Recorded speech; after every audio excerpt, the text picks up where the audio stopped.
Hey, what's up guys? I'm Saskia and I'm the community manager here at Iceberg, and today I'm joined by Chris, our PR manager. A little while ago we released a Pax Nova gameplay video, and this is one of our newest games that is upcoming. And Chris, you spent a lot of time in this project. Could you give us a little introduction about Pax Nova for the people who haven't seen the video or do not even know what the game is? Of course. So Pax Nova is an upcoming 4X strategy game. It's produced by Grey Wolf Entertainment, who are the creators of Dawn of Andromeda. And I've been spending a lot of time with the lead developer, Mike Dominguez, to get the information I needed to write this video, and obviously get a bit more information from him as well. So I've got a lot of knowledge now. Yeah, that's good. And so talking about knowledge, this video was received really well online, and from the community, you guys, I got a lot of questions. And we thought it would be nice to sit down together, kind of go through a few of the questions that I got saved on here, and see if we can shed some light onto them. So the first question we got, and one that we got a lot of times, which I get because the 4X community loves this question, and I like this question, I think a lot of people want to know the answer, is what makes Pax Nova unique from all the other 4X strategy games?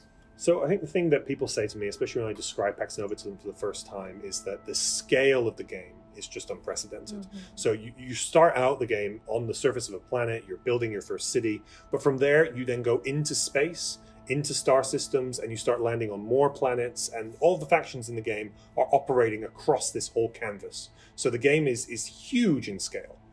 It's interesting because that's actually also part of a question that we got a lot as well, and that is that a lot of people kind of want to know, how does this skill work in practice? Because you have the surface of the planet, then you have the amount of planets, and then you have the systems and all the planets in that system and how many systems there are in there. And so, you know, you can already hear how big that is. Can you tell us a bit more about that? Yeah, so to get down to like really just basic details, the maps on the planets themselves, when you go onto a planet's surface, they're about the size of a small map in Civilization. So that's around like 3,000 hexes. Yeah, that's a good anchor point. The planets then exist in about 3 to 8 per system. So that's the planets you can actually land on. You can't land on every planet. But the planets you can land on is about 3 to 8, and then there's about 20 systems in a normal game. And I stress a normal game because Pax Nova is really customizable, and that's like one of the real heart of the game is that Pax Nova is really customizable. So you're going to be able to decide if you want to have a really short game that only maybe has one planet in one system, or if you want to have a really big game that has loads of planets in loads of systems. It's up to the player. That's good to know, because a lot of people, they might not enjoy these huge scale games, and so it's very nice that you can customize it the way you like. And so how many of these planets will you end up owning? So for a typical game, when you win, you're going to be looking to have about 10 cities, and those will be spread across 3 to 4 planets. Okay. Yeah, because there were some concerns about management in this game. You know, if the scale is so big, how long will your turns be if you have to manage every single thing? Yeah. One of the things the team at Grey Wolf knew when they started the project was that they needed to have turns that were not really long and boring. So they've put a lot of features into the game to make sure that that doesn't happen. One of them is being able to automate your cities. So with a city, you can give a city a budget, you can give a city a specialty, you can even make it neutral if you want, and you can just let it run itself and you don't have to worry about it too much. But if you want to, the option is still there to go deep and micromanage everything. Oh, that's good. So it's not like you have to manage everything. You can kind of choose, and both options are just as great. Exactly. That's nice. That's really There's also a vassal system. So for cities that you take over, you don't necessarily immediately become in charge of every facet of that city. So it means that you actually have to spend a great amount of influence to take that level of control. Otherwise, you're just, you know, the city will look after itself. Yeah, because that can get really overwhelming, especially in late game when you're doing really well and, you know, you're starting to get into the combat a bit more. And then you have to manage everything and it just piles up. So that's really good. And it's nice that you have the choice as well to do so or not do so. And so if we talk about the AI, the scale is pretty big. Do you all start out on the same planet, or does the AI also start on your planet or also their own one? Like, how does that work? So the AI will start in a randomized location. Okay. And the scale of the game means that that is unlikely to be the same planet that you're on as the player.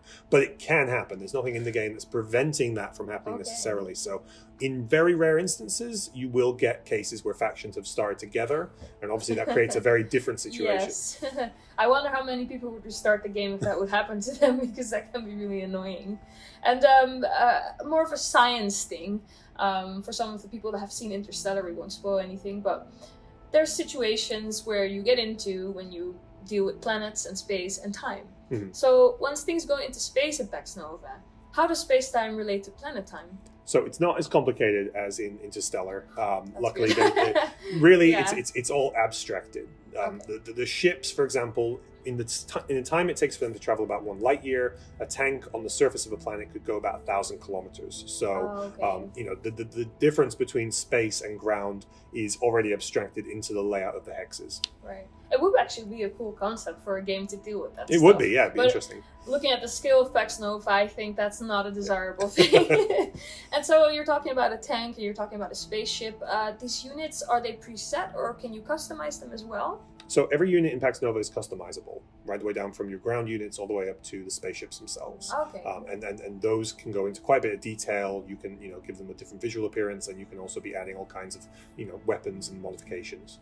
That's good. Yeah, we already showed it a little bit if you've seen the previous gameplay video, we've gone into unit customization. Yeah. But as Chris is saying right now, that's also... Yeah, that applies to the ships as well. We didn't show that in the video. We didn't show that, but that also is happening, and that's probably why we got this question. Yeah. And so how does combat in space work? Combat in space is very similar to combat on the ground in terms of the actual nuts and bolts of it. But obviously there are differences with the ship units that are, from the ground units. Yeah. So those will make space combat a little bit different, but functionally they are the same. Okay, good to know. And so now probably the last question of all questions, and I get it asked a lot on social media, and I almost can never answer it. So why don't we just go and ask Chris now?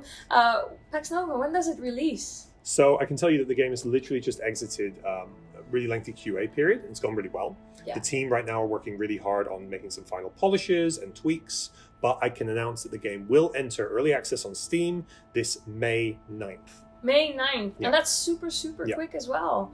Well guys, you really need to mark your calendars May 9th, and that will probably make the wait less crazy because it's so soon.